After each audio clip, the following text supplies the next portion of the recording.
Imagine waking up one day to find that sugar, that innocent granulated staple in your pantry, is secretly plotting your downfall.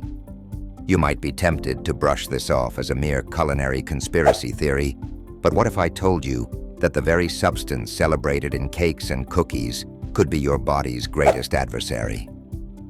This is the story of how sugar inveigled its way into our lives, leaving a trail of sweetened chaos in its wake.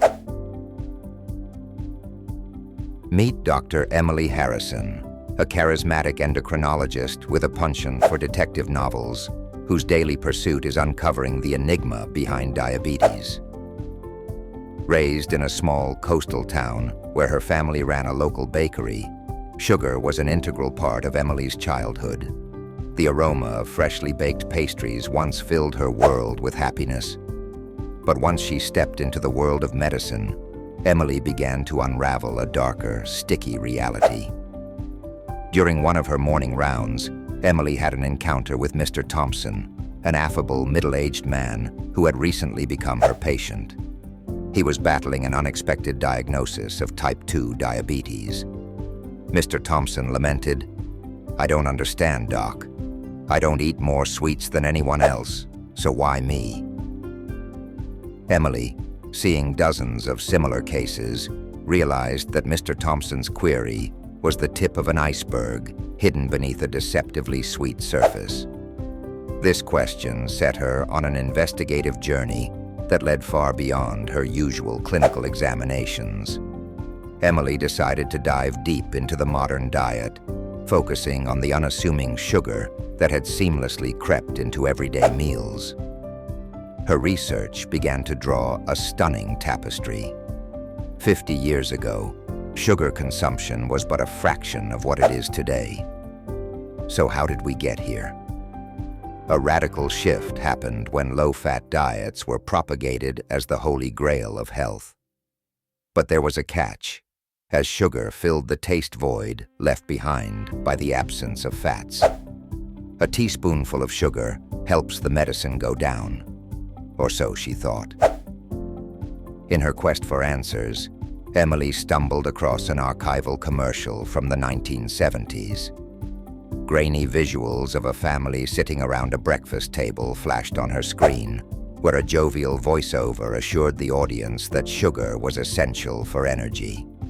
"It's quick, it's easy, it's safe," the commercial touted.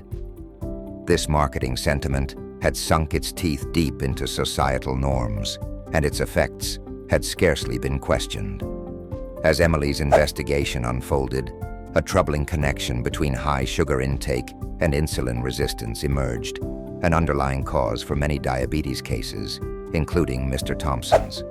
There was a pattern of revolving doors as patients entered her clinic tired, overweight, and in disbelief at their spiraling sugar levels.